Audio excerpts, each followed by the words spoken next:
2 feet जमीन खोदने के बाद उसे एक कटा हुआ सर मिलता है और वो कटा हुआ सर हवा में उड़ने लगता है।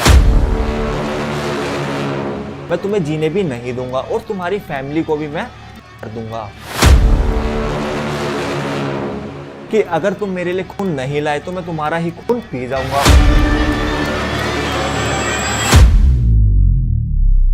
तो ये स्टोरी हमसे शेयर करी है मयंक ने। भाई मेरा नाम भी मयंक है और जो तेरे साथ हुआ मैं तेरी हिम्मत की दाद देना चाहूंगा कि भाई अगर वो चीज किसी और के साथ होती तो उसको वहीं पर अटैक आ जाता और भाई वो वहीं पर मर जाता। भाई मयंक के साथ जो हुआ ना, मयंक एक कंपनी में जॉब करता था तो उस दिन उसके पास काफी ज्यादा काम था जिसकी वजह से वो घर जाने में काफी ज्यादा लेट हो जाता है। वो अपने ऑफिस से ही अराउंड 11 बजे के आसपास निकलता है रात को। तो जब वो अपने घर की तरफ जा रहा होता है तो रास्ते में उसे एक रोशनी दिखाई देती है, मतलब रोड पे एक रोशनी, मतलब कुछ चमकती हुई चीज दिखाई देती है। तो वो अपनी बाइक से उतरता है और उस चमकी हुई चीज की तरफ जाने लगता है और वो देखता है कि वो एक हीरा था, मतलब लिटरली वो एक असली हीरा था। तो वैसे ही जैसे मयंक उस हीरे को उठाता है, पीछे से उसके एक आवाज आती है कि तुम्हें क्या और हीरे चाहिए। मयंक पीछे मुड़कर देखता है लेकिन उसे कुछ भी दिखाई नहीं देता। फिर उसके बाद वो उस हीरे को देखता है और उस हीरे के अंदर से एक और आवाज आती है, क्या तुम्हें अमीर होना है, क्या तुम्हें ऐसे ही और बहुत सारे हीरे चाहिए, तो तुम एक काम करो, जहां पर तुम्हें ये हीरा मिला है ना वहां पर जमीन के नीचे खोदना शुरू करो, तुम्हें वहां पर बहुत सारे हीरे मिलेंगे। मयंक के मन में काफी ज्यादा लालच आ जाता है और वो उस जमीन को खोदने लगता है। अराउंड 2 फीट खोदने के बाद उससे एक ऐसी चीज दिखाई देती है जिसे देखने के बाद उसके होश उड़ जाते हैं।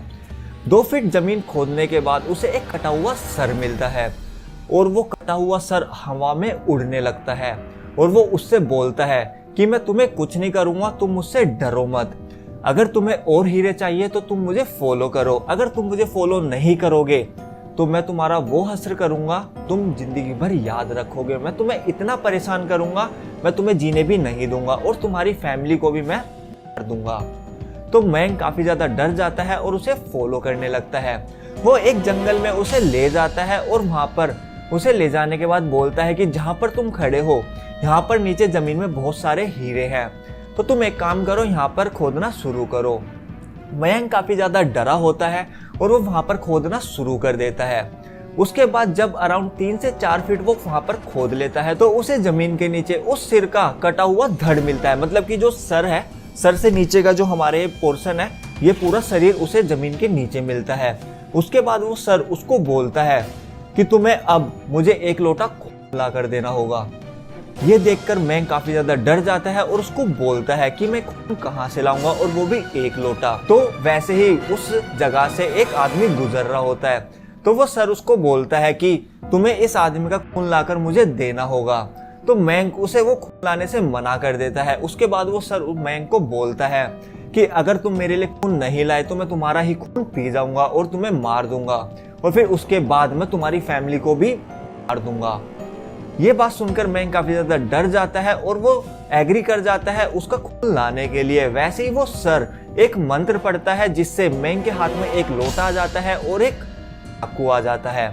तो फिर उसके बाद मयंक उस लड़के के पीछे पीछे जाता है और उसका खून करके खून को लोटे में लाकर उसके पास ले आता है और वो सर मयंक को बोलता है कि अब एक काम करो, इस खून को इस बॉडी के ऊपर डाल दो। तो जैसे ही मयंक उस खून को उस बॉडी के ऊपर डाल देता है वैसे ही वो सर उस बॉडी से जुड़ जाता है और वो जिंदा हो जाता है। जिंदा होने के बाद वो काफी ज्यादा हंसने लगता है और मयंक को बोलता है कि तुमने अमीर होने के लालच में अपनी जिंदगी अब तबाह कर ली है, अब मैं तुम्हें मार दूंगा और मैं तुम्हारी फैमिली को भी मार दूंगा।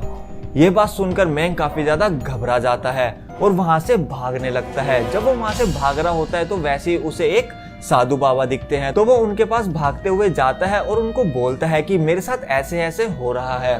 तो वो साधु बाबा उसको बोलते हैं कि मुझे पता है जब तुमने उस लड़के को मारा मैं वो सारी चीजें देख रहा था, मुझे पता था कि यहाँ पर कुछ तो गलत हो रहा है, इसलिए मैं इस तुम्हारे पीछे पीछे यहाँ तक आ गया। तो उसके बाद वो साधु बाबा मयंक को बोलते हैं कि वो कहाँ पर है, मुझे बताओ और मुझे वहां पर लेकर चलो। तो मयंक साधु बाबा को वहां पर ले जाता है और साधु बाबा वहां पर मंत्र पढ़ने लगते हैं और थोड़ी सी पूजा करते हैं, जिसकी वजह से उसका शरीर से उसका सर फिर से अलग हो जाता है और वो फिर से मर जाता है।